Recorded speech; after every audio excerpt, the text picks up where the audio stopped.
வெண்முரசு. திசைதேர் வெள்ளம் 47. வாசிப்பது சந்தீப். பீலன் அணிலை தலை தாழ்த்தி செருக்கடிப்பதை கேட்டான். அது போருக்கு கிளம்பவிருக்கிறது என்பதை உணர்ந்ததும் திகைப்புடன் இருபுறமும் பார்த்தான். புறவிகள் அனைத்தும் செவிகோட்டி ஒலிக்காக கூர்ந்து நின்றிருந்தன. அணிலை முன்வலக்காலால் மண்ணை கிண்டியது. மீண்டும் செருக்கடித்து உடல் சிலிர்த்தது. கிளம்புக, கிளம்புக, கிளம்புக என்று முழவின் ஒலி எழுந்தது. நூற்றுக்கணக்கான கடிவாளங்கள் இழுக்கப்பட புறவிகள் கனைத்தபடி தலை சிலுப்பி குளம்புகள் நிலத்தில் அரைந்து முழக்கமிட இடிந்து சரியும் கோட்டைப்போல் படைமுகப்பு நோக்கி சென்றன. அணிலையின் மீது அமர்ந்து வேலை சற்றே சாய்த்து பற்றியபடி தலை தாழ்த்தி முழு விரைவில் சென்றபோது பீலன் அவ்வியப்பிலேயே இருந்தான். முழவோசை எழுவதற்கு முன்னரே அணிலை அதை எவ்வாறு உணர்ந்தது? அவ்வாறு அது கணிக்க முடியா நுண்மையொன்றால் உணர்ந்து கொண்டிருப்பவற்றை பலமுறை அவன் வியப்புடன் அறிந்திருக்கிறான். அதன் பக்கத்து கொட்டிலில் நின்று கொண்டிருந்த புறவியான சுதீபன் காட்டில் அரவு தீண்டி உயிர் துறந்தபோது 2 நாட்கள் முன்னரே அணிலை அமைதியிழந்திருந்ததை மீண்டும் மீண்டும் சுதீபனை நோக்கி தலை நீட்டி முகத்தால் அதன் முகத்தை வருடிக் கொண்டிருந்ததை அவன் நினைவு கூர்ந்தான். முதியவராகிய கொட்டில் காவலர் காளிகர் நெஞ்சடைத்து இறப்பதற்கு முந்தைய நாள் இரவு அணிலை அவரை நோக்கி மீள மீள குரல் கொடுத்தது. நிகழ்வனவும் நிகழ்ந்தனவும் வருவனவும் ஒரு சரடின் 3 முடிச்சுகள் போல. சரடின் மேல் ஊர்ந்து செல்லும் எறும்புக்கு ஒன்று பிறிதொன்றுடன் தொடர்புடையதல்ல, முழுச் சரடையும் நோக்குபவருக்கு அது ஒன்றே என்று அவன் தந்தை ஒருமுறை சொன்னார். புறவிப்படை அவர்களுக்கு முன்னால் சென்று கொண்டிருந்த தேர்ப்படையை அணுகிய தேர்கள் ஒன்றுக்கு முன் ஒன்றென அமைந்து வழிவிட்டு உருவாக்கிய 100 பாதைகளினூடாக பீரிட்டு மறுபுறம் சென்றன. அங்கு கௌரவப்படை தேர்கள் உடைந்து புறவிகள் தாக்கப்பட்டு நிலைகுலைந்திருந்தது. நீண்ட வேல்களால் எதிர்வந்த புறவிகளையும் தேர்வலர் வில்லவர்களையும் குத்திப் புரட்டி சரித்தபடி முன் சென்றனர் புறவிப்படையினர். பீலன் தன் நீண்ட குத்து வேலால் தேரில் நின்று வில் குலைத்து ஒருவனின் கவசத்தின் மேல் ஓங்கி குத்தினான். அவன் தோள்விசையும் தோள்வலியும் புறவிகளின் எழுவிசையும் இணைந்த அறைதலில் இரும்பு கவசம் உடைந்தது. வேல் அவன் நெஞ்சுக்குள் புதைந்தது. புறவியை முன் செலுத்தி வேலை உருவி எடுத்து தலைக்குமேல் சுழற்றி மீண்டும் எடுத்து அதற்கு அப்பால் புறவி மேலிருந்து அம்பு தொடுத்து ஒருவனின் கழுத்தை நோக்கி இறக்கினான். புறவிப்படை அணி கலைந்து குழம்பியிருந்த கௌரவப்படைக்குள் முழுமையாக ஊடுருவியது. போரின் உச்சம். இறப்பு ஐம்புலன்களும் அறியும் பரவடிவப் பேரிருப்பென அருகே நின்றிருக்கும் தருணம். ஒவ்வொரு முறை நிகழ்கையிலும் அது விந்தையானதோர் உச்சத்தை அளிப்பதை பீலன் அறிந்திருந்தான். ஒருநாள் போர் முடியும் போது இன்னொரு நாள், மேலும் ஒரு நாள் என உள்ளம் துள்ளும் உவகை படைப்பிரிவுகளுக்குச் சென்று அமைந்து உடலில் பாய்ந்த அம்புகளை அகற்றி புண்களுக்கு எரியும் மருந்திட்டு ஊனுணவு உண்டு அகிபீனா மாந்தி படுப்பதற்காக சரியும்போது முற்றிலும் அணைந்துவிட்டிருக்கும். விண்ணிலிருந்து மீன்களை நோக்கியபடி எழுந்து ஓட வேண்டும் என்ற எண்ணமே எழும். அங்கிருந்து கிளம்பி விடுவதைப் பற்றிய வெவ்வேறு உளநிகழ்வுகள் வழியாக தன்னிலை மயங்கும். ஆனால் புலரியில் எழுந்ததும் முதல் எண்ணம் அன்று போருக்குச் செல்லவிருப்பதாகவே இருக்கும். ஒவ்வொரு கணமென போரை எதிர்நோக்கி படைக்கலங்களை தீட்டி கவசங்களை பழுது நோக்கி புறவியை அணிசீரமைத்து ஒருக்கி கடத்துவான். அனைத்தும் அந்த ஒரு தருணத்தின் எழுச்சிக்காகவே. அன்றாட வாழ்க்கையின் முடிவில்லாத நிலையொழுக்கில் அத்தகைய தெய்வகணங்களுக்கு இடமில்லை. முந்தைய 5 நாட்களும் அணிலை உச்சகட்ட விசையுடன் போரிட்டது. களத்தை நோக்கி நடக்கையில் மெல்ல உடல் சிலிர்த்து எடைமிக்க குளம்புகளை நீட்டி வைத்து தலையசைய பிடரி நலுங்கு அது நடக்கையில் முற்றமைதி கொண்டிருக்கும். நாணேற்றப்பட்ட வில்லின் அமைதியுடன் அது காத்து நின்றிருக்கும். ஆணை கிடைத்ததும் களத்திலிருந்து பாய்ந்து செல்லும். எங்கே எவரை எப்படி தாக்க வேண்டுமென்று அதுவே முடிவெடுத்தது.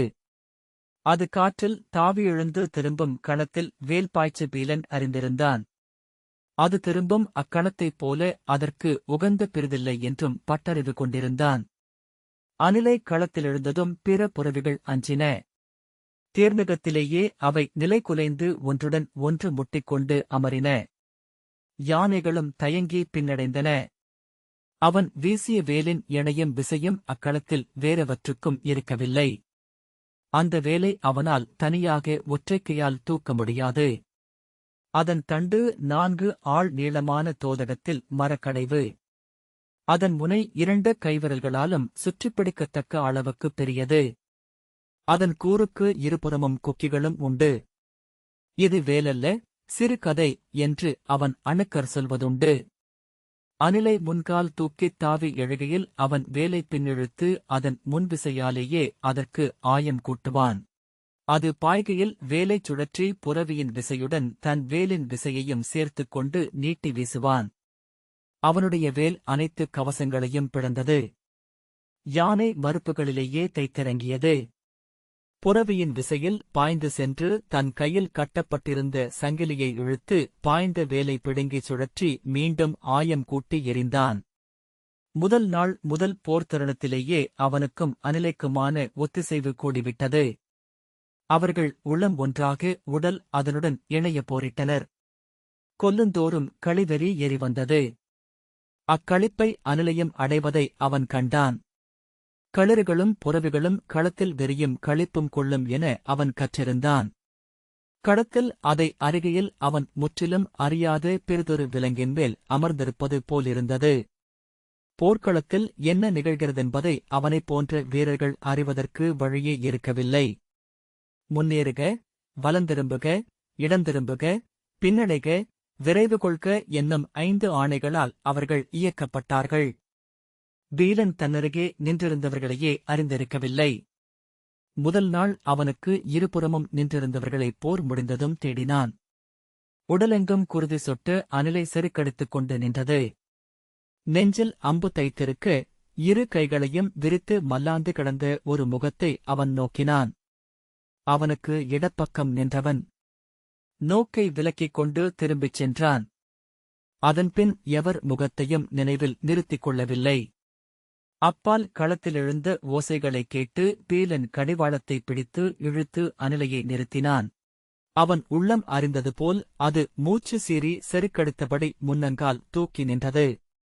அதன் உடலின் மென்மையான மயிர்பரப்பில் குருதித் துளிகள் சிறுகனிகள் போல தொங்கிக் கிடந்தன.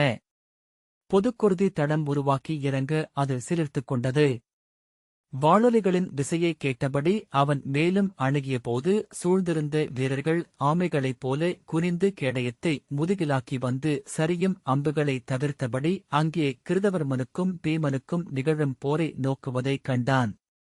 அப்போரில் எவர் வெல்வார் என முன்னரே அனைவருக்கும் தெரிந்திருந்தது.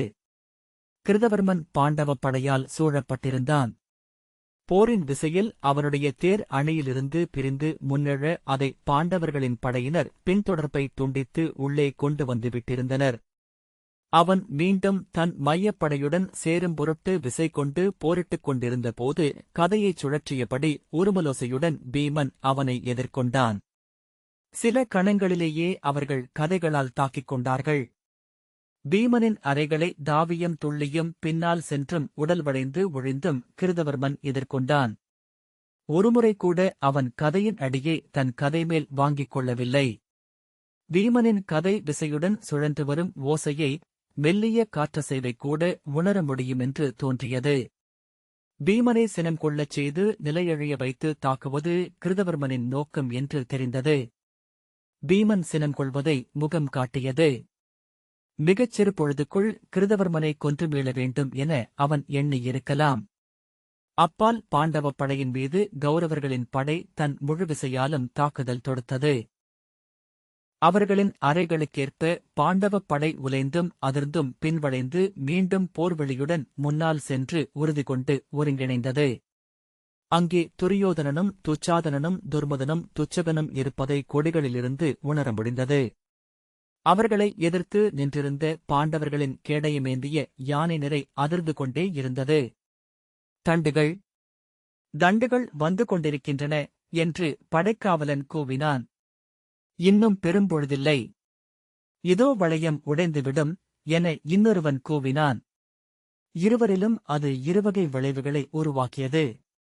பீமன் மேலும் பதற்றம் கொள்ள கிருதவர்மன் நம்பிக்கை கொண்டு புன்னகைத்தான்.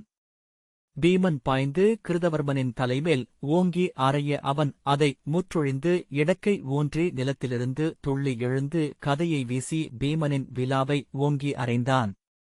பீமனின் கவசம் உடைந்து தெறிக்க அவன் பின்னால் சரிந்து நிலையெழுந்த கணத்தில் கிருதவர்மன் பாய்ந்தோடி இரு தேர்களின் முகடுகளின் மேலேறி அப்பால் தாவி தன் படையுடன் இணைந்து கொண்டான். சீற்றத்துடன் தன் கதையை நிலத்தில் ஓங்கி அறைந்து கூச்சலிட்ட பீமன் கேடயப்படை திறக்கட்டும் என்று ஆணையிட்டான். அவன் சொல்லாலோ மறுபக்க அரைவிசையாலோ கேடயமேந்திய யானைகளில் ஒன்று விலக அவ்விடை வழியில் மறுபக்கமிருந்து தண்டு பாய்ந்து வந்தது. பீமன் அதன் மேல் பாய்ந்தேறி அப்பால் சென்றான். அந்தத் தண்டுடன் மேலுமிரு தண்டுகள் இணைந்து கொள்ள யானைகளின் சுவர் விலகியது. பாண்டவப்படை போர்க்கூச்சலுடன் பீமனை துணைக்கப் பாய்ந்தது. பீலன் தன் வேலை வீசி முதல் தண்டை ஏந்தி வந்து கொண்டிருந்த யானையின் மத்தகத்தின் சென்னிக் குழியில் அறைந்து உள்ளே முனையிறக்கினான். சங்கிலியை இழுத்து வேலை பிடுங்கிய போது வெண்கோளுடன் குருதி வழிந்து அதன் துதிக்கவசத்தில் ஊறியது. பிளிறியபடி தண்டை விட்டுவிட்டு யானை வலப்பக்கமாக சரிய தண்டின் முனை நிலத்தில் ஊன்றி நிலை கொண்டது. பின்னணி யானையால் தண்டை தனியாக பிடிக்க முடியவில்லை. அதன் துதிக்கை தண்டில் சிக்கிக்கொள்ள அனிலை பாய்ந்து தண்டை கடந்து அப்பால் சென்றது. அக்கணத்தில் பீலன் தன் வேலால் அந்த யானையின் மத்தகத்தை அறைந்தான். அவன் வேல் பெரிய மண்டையோட்டில் முட்டித் தெரித்தது. யானை நிலை தடுமாறி பிளிரலோசை எழுப்ப அவன் அதன் கழுத்தில் வேலை இறக்கிச் சுழற்றி அதன் மூச்சுக் குழாய்களை தொடுத்து இழுத்து நீட்டியபடி அப்பால் பாய்ந்து வேலைச் சுழற்றி விடுவித்துக் கொண்டு மறுபுறம் துரியோதனனும் பீமனும் கதை முட்டிக்கொள்வதை பார்த்தான். பீமன் சீற்றம் கொண்டிருந்தான். மாறாக துரியோதனன் ஆழ்ந்த துயரும் அதன் விளைவான அமைதியும் கொண்டிருந்தான். அவர்கள் இருவரும் மோதத் தொடங்கியபோது துச்சாதனனும் துர்மதனும் துச்சகனும் அவர்களை சூழ்ந்து கொண்டு பின்காப்படித்தனர். வேலை ஊன்றி நின்று பீலன் அவர்களின் போரைக் கண்டான். பீமன் கொக்கரித்தபடி ஆர்ப்பரித்தபடி துரியோதனனை அறைந்தான். துரியோதனன் அந்த அடிகளை தன் கதையால் இயல்பாக வாங்கி அவ்விசையை திசை மாற்றி ஒழுக்கி தன் கதையைச் சுழற்றி அவனை அறைந்தான். துரியோதனன் மேல் விழும்போது அந்த அறைகள் மென்மையான பஞ்சு பொதிகளால் நிகழும் போரெனத் தோன்றிய விந்தையை பீலன் உணர்ந்தான். மேலும் மேலும் வெறிகொண்டு கூச்சலிட்டு தேர்விளிம்புகளிலும் புறவிப்பிடரிகளிலும் மிதித்து தாவி காற்றிலெழுந்தும் கைவிடு வீச்செனச் சுழற்றியும் பீமன் துரியோதனனை தாக்கினான். கண்கூடாகவே துரியோதனன் ஆற்றல் கொள்வதை உணர முடிந்தது. துரியோதனன் பாறை போலவும் பீமன் அதில் அலைத்தொழுகும் நீர் போலவும் தோன்றினர். என்ன நிகழ்ந்ததென்று அறியா களத்தில் பீமன் துரியோதனனின் அறைப்பட்டு பின்னால் சென்று விழுந்தான். அவன் நெஞ்சக்கவசம் அருகே விழுந்தது.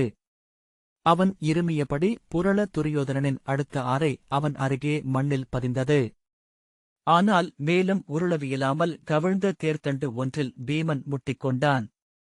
துரியோதனனிடமிருந்து வஞ்சனமோ சினமறைதலோ எழக்கூடுமென பீலன் எண்ணினான். ஆனால் அவன் கதையைச் சுழற்றி தலைக்குமேல் தூக்கிய கணம் அனிலை கனைத்தபடி பாய்ந்து சென்று துரியோதனனை முட்டித் தூக்கி அப்பால் வீசியது. அவன் புரண்டு எழுந்து கதையை எடுக்க காற்றில் பாய்ந்தெழுந்து அவன் நெஞ்சை தன் தலையால் அறைந்தது. அவன் தெரித்து விழுந்து கதையைத் தூக்கியபடி எழப்பீலன் தன் வேலால் அவன் நெஞ்சில் குத்தி கவசத்தை உடைத்தான். கூச்சலிட்டபடி கௌரவர் பீலனை சூழ்ந்து கொண்டார்கள். அம்புகள் 4 பக்கமிருந்தும் அவன் மேல் பொழிய 5 கதைகள் அவனுக்குச் சுற்றும் சுழன்றன. அவன் தன் வேலை நிலத்தில் ஊன்றி அதிலேறி காற்றிலெழுந்து அப்பால் சென்று விழுந்தான். அனிலை துச்சலனை முட்டித் தூக்கி அப்பால் எறிந்தது. கதையுடன் வந்த கௌரவ மைந்தன் சாமியனை கழுத்து நாளத்தைக் கடித்து தூக்கி உதறி கீழே போட்டது. குருதித் துளிகள் சிதறும் மூச்சுடன் அவர்களை நோக்கி திரும்பி நின்றது. அனிலை, போதும், வந்துவிடு, வா என பீலன் கூவினான். வந்துவிடு, வா, வந்துவிடு என்று நெஞ்சிலறைந்து கூச்சலிட்டான். துரியோதனனின் அறைப்பட்டு அது விழுந்து இறக்கப் போகிறது என எண்ணினான். ஆனால் கௌரவர்கள் அதன் வெறிகண்டு அஞ்சி பின்னடைந்தனர். அக்கணம் இருபக்கமிருந்தும் கேடயமேந்திய யானைகள் வந்து அனிலையை அவர்களிடமிருந்து பிரித்தன. தலை தாழ்த்தி பிடரி சிலிர்க்க நின்ற அனிலை திரும்பி பீலனை பார்த்தது. தன்னை அது அடையாளம் காணாதது போல் தோன்ற அவன் தயங்கி நின்றான். மெல்ல அருகணைந்து அவன் அதன் கடிவாளத்தைப் பற்றினான். அது பெருமூச்சு விட்டது. அன்னையே என்றான் பீலன். அதன் விழிகள் மாறுபட்டன. அன்னையே, என் தெய்வமே என்று அவன் மீண்டும் அழைத்தான். மெல்ல அதன் விலாமேல் கையை வைத்தான். அது மெல்ல உடல் சிலிர்த்தபடி தலை தாழ்த்தியது. பீமன் எழுந்து நின்று அவனிடம், அது பாஞ்சால படைப்பிரிவை சேர்ந்ததா என்றான். ஆம் அரசே. அவள் பெயர் அனிலை. ஆணரியா கன்னி. கொற்றவையின் முழுதியல்புகள் அமைந்தவள். வெல்ல முடியாத விசை கொண்டவள் என்று அவன் சொன்னான். பீமன் தன்னை பாராட்டி ஏதேனும் சொல்வான் என அவன் எதிர்பார்த்தான். ஆனால் பீமன் சிவந்த விழிகளும் விம்மும் நெஞ்சும் கொண்டிருந்தான். அவன் விழிநோக்கி சொல்லெடுக்கத் தயங்கினான். திரும்பிச் சென்றபோது அவன் காலடிகள் நிலை கொள்ளவில்லை என்பதை அவன் கண்டான். அவனருகே நின்றிருந்த காவலர் தலைவன், உன் படைப்பிரிவு எது என்றான். அவன் சொல்வதற்குள், ஓடு. இனி இளைய பாண்டவர் கண்முன் நிற்காதே. நீ இனி உயிருடன் திரும்பவியலாது என்றான். ஏன் என்றான் பீலன். ஏனென்றால் நீ வெறும் வீரன். செல்க என்றான் காவலர் தலைவன். பீலன் புரவி மேல் ஏறிக்கொண்டபோது படையணியை கிழித்து அருகணைந்த அவனுடைய காவலர் தலைவன் படைமுகப்புக்குச் செல்க. அங்கே பீஷ்மருக்கு எதிர் நிற்க புரவி வேலவர் தேவை என்றான். ஒரு கணத்திற்குப் பின் புரிந்து கொண்டு பீலன் புன்னகைத்தான். படைமுகப்பில் பீஷ்மருக்கும் அர்ஜுனனுக்கும் கடும்போர் நிகழ்ந்து கொண்டிருந்தது. பீஷ்மரிடமிருந்து பின்னடைந்து அர்ஜுனன் விலக அவரை பாஞ்சாலப் படைகள் வந்து சூழ்ந்து கொண்டன. தொலைவில் கௌரவர்களுடன் கடோத்கஜன் போரிட்டுக் கொண்டிருந்தான். அபிமன்யு ஜெயத்ரதனுடன் போரிட சுருதகீர்த்தியுடன் பூருசிரவஸ் வில் கோத்திருந்தான். பீலன் ஒரே கணத்தில் அந்த போர் மீதான அனைத்து ஆர்வத்தையும் இழந்தான். அவன் உளச்சோர்வை புரவியும் அடைந்தது. கால்களை நீட்டி வைத்து அது மெல்ல நடந்தது. அவன் கவசங்கள் மேல் உலோக கலத்தில் மழைத்துளிகள் என அம்புகள் வந்து விழுந்து கொண்டே இருந்தன. பீஷ்மரின் அம்புகளால் பாண்டவர்களின் தேர்ப்படை சிதறுண்டு கொண்டிருப்பதை அவன் கண்டான். மிகப் பழகிய ஏதோ சடங்கிலென வீரர்கள் தேரில் வில்குலைத்து அவர் முன் சென்று அம்பேற்று ஓசையின்றி துடித்து விழுந்து கொண்டிருந்தார்கள். நாணலியுடன் அவரை துருபதரும் சத்யஜித்தும் எதிர்கொள்ள பாஞ்சால இளவரசர்களான பிரியதர்சனும் உத்தமோஜனும் பாஞ்சாலப் படையுடன் துணை வந்தனர். கிராதர்களின் விற்பனையை நடத்திய சுமித்ரனும் பாஞ்சாலியனும் வந்து சேர்ந்து கொண்டார்கள். சத்ரஞ்சயனும் சுரதனும் தங்கள் படையுடன் வந்து இணைந்து கொள்ள பீஷ்மர் அவர்களை எதிர்த்தார். பீஷ்மர் பின்னடையத் தொடங்குவதை பீலன் கண்டான். அவரால் அவர்களின் ஒருங்கிணைந்த எதிர்ப்பை நேர்கொண்டு நிற்க இயலவில்லை. அவர்கள் அனைவரும் நோக்குக்கு ஒன்று போலிருந்தனர். உடன்பிறந்தார் இணையும்போது பிழையின்றி ஒன்றாக முடிகிறது. ஒற்றைப் பேரொரு கொண்டு எழ இயல்கிறது. மேலும் மேலும் கொம்போசைகள் எழுந்தன. அனுபநாட்டு மூதரசர் விருத்தசர்மரும் அவர் மைந்தர் வசுதனனும் இளையோன் நீலனும் வந்து சூழ்ந்தனர். தொடர்ந்து மேற்கு நிஷாதரசின் ஹிரண்யநாபனையும் அவன் இளையோன் ஹிரண்யபாகுவையும் மைய நிஷாத நிலத்து அரசர் மணிமானையும் அவர் மைந்தர் மணிகர்ணனையும் கீழ் நிஷாத நிலத்து அரசர் தண்டதரனையும் அவர் மைந்தர் சார்ங்கதரனையும் பீலன் கண்டான். அவர்கள் அந்த தருணத்தை முன்னரே வகுத்திருக்கவில்லை. ஆகவே அது இயல்பாக உருவான போது வெறிகொண்டார்கள். ஒருவரை ஒருவர் நோக்கி கூச்சலிட்டும் நாணொலி எழுப்பியும் பீஷ்மரை சூழ்ந்து கொண்டனர். அவர்களின் கொம்போசைகள் ஓநாய்க் கூட்டத்தின் அழைப்பொலி போல் ஒலிக்க மேலும் மேலும் என அரசர்கள் வந்து பீஷ்மரை சூழ்ந்தனர்.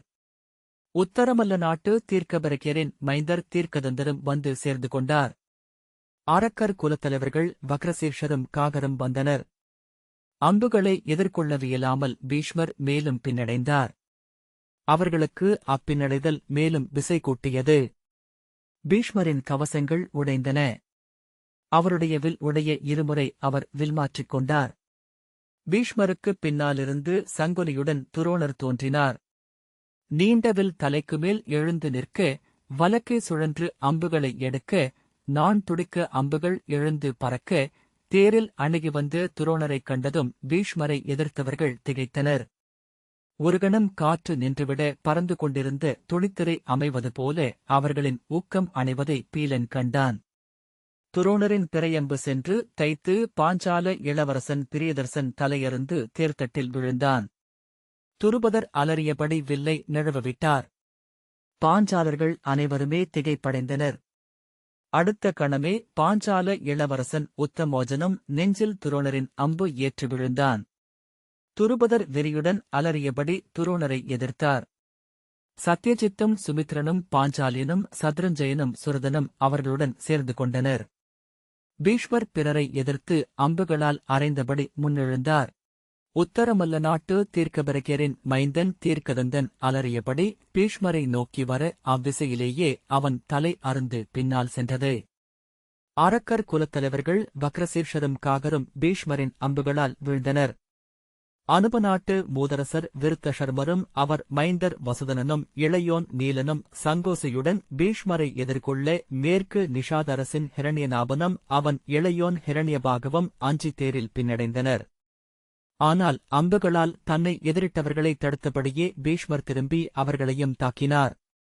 விரிசரை அம்புகள் காற்றிலெழுந்து மிதப்பவை போல ஒழுகி அறுபட்டவை என இறங்கின. ஹிரண்யநாபன் அம்புபட்டு தேரிலிருந்து விழுந்தான். தன் தேரிலிருந்து பாய்ந்து அப்பால் நின்ற புரவியில் ஏறிக்கொண்ட ஹிரண்யபாகவும் கழுத்தில் அம்பு தைத்து பக்கவாட்டில் விழுந்தான். நிஷாத நிலத்து அரசர் மணிமானையும் அவர் மைந்தர் மணிகர்ணனையும் பீஷ்மர் கொன்றார். கீழ்நிஷாத நிலத்து அரசர் தண்டதரனையும் அவர் மைந்தர் சார்ங்கதரனையும் மறுகணமே வீழ்த்தினார். எஞ்சியவர்கள் மேலும் அழுந்தி செறிந்து வளைந்து பின்னடைய பீஷ்மரைச் சூழ்ந்து வெற்றிடம் உருவானது. அதில் தனித்து விடப்பட்டவர்களாக அனுபநாட்டு மூதரசர் விருத்தசர்மரும் அவர் மைந்தர் வசுதனனும் இளையோன் நீலனும் திகைத்தனர்.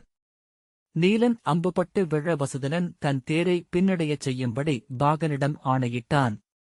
பாகன் தேரை பின்னெடுப்பதற்குள் அவன் தலை அறுபட்டு தொங்கியது. வசுதனன் பாய்ந்து தரையிலிறங்கி பின்னரை நோக்கி ஓடுவதற்குள் அவன் கழுத்தில் நீளம்பு குத்தி நின்றது. தன் வில்லை தேர்தட்டில் வைத்து கைகளைத் தூக்கிய விருத்தசர்மரை பீஷ்மரின் அம்பு அறைந்து தெறிக்கச் செய்தது. தன் விழிகளில் ஒன்றால் நிகழ்வதை நோக்குகையிலும் மறுவிழியால் களம் பார்த்து பீலன் போரிட்டுக் கொண்டிருந்தான். அனிலை தன் இலக்குகளை அதுவே தெரிவு செய்து பாய்ந்து சென்று தாக்கித் திரும்பி சுழன்றெழுந்தது. சுமித்ரன் துரோணரின் அம்பை நெஞ்சிலேற்றி வீழ்ந்தான். மூத்தவரே, திரும்புக. போதும் என சத்யஜித் கூவ துருபதர் தன் மைந்தரிடம் திரும்பும்படி ஆணையிட்டார். துரோணர் அதை உணர்ந்து முழுவிசையுடன் முன்னெழுந்து சென்று சத்ருஞ்சயனைத் தாக்கி வீழ்த்தினார். சுரதனும் பாஞ்சாலியனும் தேர்களை பின்னடையச் செய்தனர். தேர்கள் ஒன்றை ஒன்று முட்டி அசைவிழக்க சுரதன் துரோணரின் அம்பை ஏற்று தேரிலிருந்து ஒரு கழித்து கீழே விழுந்தான். பின்னணியில் முரசுகள் முழங்கிக் கொண்டே இருந்தன. அவை துணை கோரும் அழைப்புகள் என பீலன் உணர்ந்தான். பாஞ்சால படைகளுக்குள்ளிருந்து திருஷ்டத்யும்னன் நாணொலி எழுப்பியபடி களத்திற்கு வந்து துரோணரை எதிர்கொண்டான். திருஷ்டத்யும்னனின் அம்பு துரோணரின் தோளை தைத்தது. அவர் அதை பொருட்படுத்தாமல் பாஞ்சாலியனையும் வீழ்த்திவிட்டு அவனை எதிர்த்தார். துருபதர் கதறி எழுதபடி தேர்தட்டில் அமர்ந்தார். திருஷ்டத்யும்னன் வெறிக்கூச்சலிட்டபடி துரோணரை எதிர்த்து அம்புகளால் அறைந்து பின்னால் கொண்டு சென்றான். அவர்களிருவரும் கௌரவப் படைவிரிவுக்குள் மூழ்கி அப்பால் சென்றனர். சாத்யகியும் அபிமன்யுவும் இருபுறங்களிலுமிருந்து எழுந்து வந்து பீஷ்மரை எதிர்த்தனர். பீலன் அனிலையை முன்னெழச் செய்து பீஷ்மருக்குப் பின்னால் வந்து கொண்டிருந்த வில்லவர்களை எதிர்த்தான். அனிலை பாய்ந்தெழுந்து முன் செல்ல அவனுடைய வேல் தேரில் நின்றவர்களை அறைந்து வீசியது. மிக அண்மையில் சென்றுவிட்டிருந்தமையால் அவர்களின் அம்புகள் எழுந்து அனிலையையும் பீலனையும் தாக்க முடியவில்லை. உடல் முழுக்க குருதியுடன் களத்தில் நின்ற அனிலை அவர்களனைவரையும் அச்சுறுத்தியது. ஒருவன் நோக்குக, அது குருதி குடிக்கிறது, குருதியை நக்கிக் குடிக்கிறது என்று கூவினான். சூழ்ந்திருந்தவர்கள் அஞ்சி கூச்சலிட்டனர். பேய் வடிவு, குருதியுண்ணும் கானகப் பேய் இது என்று ஒருவன் அலறினான். அனிலை பசுங்குருதியை விரும்பி குடிப்பதை பீலன் களம் வந்த முதல் நாளே கண்டிருந்தான். போர் முடிந்தபின் அந்தியில் அதை கொண்டு செல்கையில் தலை திருப்பி தன் உடலின் குருதியை அது நக்கியதைக் கண்டான். பின்னர் போரிலும் அது வீழ்ந்தவர்களை கழுத்தில் கடித்து குருதியை உறிஞ்சுவதை உணர்ந்தான். களத்தில் புரவிகள் 4 நாழிகைப் பொழுதுக்குமேல் போரிடுவதில்லை. அவற்றை பின்னடையச் செய்து வெல்லமும் மாவும் கரைத்து நீர் அளித்த பின்னரே மீண்டும் களத்திற்கு கொண்டு வருவார்கள். அனிலை பசியும் விடாயுமில்லாமல் பகல் முழுக்க போர்க்களத்தில் நின்றிருப்பது குருதியையே உணவென அருந்துவதனால்தான். நேர் எதிரில் காம்போஜ மன்னன் சுதக்ஷணனை பீலன் கண்டான். அவனுடைய படைவீரர்கள் அனிலையை சுட்டிக்காட்டி அவனிடம் கூவ அவன் வில்லைத் தாழ்த்தி அதை நோக்கினான். பின்னர் நாணொலி எழுப்பியபடி அனிலையை நோக்கி வந்தான். எதிரே நின்ற இரு புறவி வீரர்களை வீழ்த்தியபடி அனிலை அவனை நோக்கிச் சென்றது. சுதக்ஷணனின் அம்புகள் அதன் கவசங்களின் மேல் பட்டுத் தெரித்தன. அம்புகள் எழுகையிலேயே திசை கணித்து ஒழியவும் கவசப் பரப்பைக் காட்டி தடுக்கவும் அனிலை அறிந்திருந்தது. சுதக்ஷணனின் அம்பு தோளில் அறைய பீலன் புறவியிலிருந்து கீழே விழுந்தான். ஆனால் குன்றா விசையுடன் உருமியபடி மேலெழுந்து அனிலை பாய்ந்து சுதக்ஷணனின் தேரின் புறவிகளின் மீது கால் வைத்தேறி தேர்த்தட்டில் நின்றிருந்த அவனை முட்டி அப்பாலிட்டது. அவன் எழுவதற்குள் எடைமிக்க குழம்புகளுடன் அவன் மேல் பாய்ந்தது. அவன் புரண்டு எழுந்து தன் வேலை எடுப்பதற்குள் பீலன் தன் நீள்வேலால் அவன் நெஞ்சில் அறைந்தான். சுதக்ஷணன் நிலை தடுமாறி சரிய அவன் தலைக்கவசம் விழுந்தது. கனைத்தபடி அனிலை அவன் கழுத்தைக் கவ்வி தூக்கிச் சுழற்றி உதறி அப்பாலிட்டது. முகத்தில் வழிந்த குருதியை நக்கியபடி அது திரும்ப எதிரே பீஷ்மரின் தேர் வந்தது. அனிலை உருமலோசை எழுப்பியபடி பிடரி உலைத்து தலை தூக்கி பீஷ்மரை நோக்கி திமிர்த்த அசைவுகளுடன் சென்றது. பீஷ்மர் அதை வெறித்த கண்களுடன் நோக்கினார். அவர் கையிலிருந்த வில் தழைந்தது.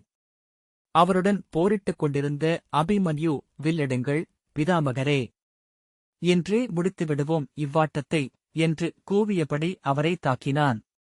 பீஷ்மர் மெல்லிய குரலில் ஆணையிட அவருடைய தேர்ப்பாகன் தேரை கௌரவப் படைகளுக்குள் கொண்டு சென்றான்.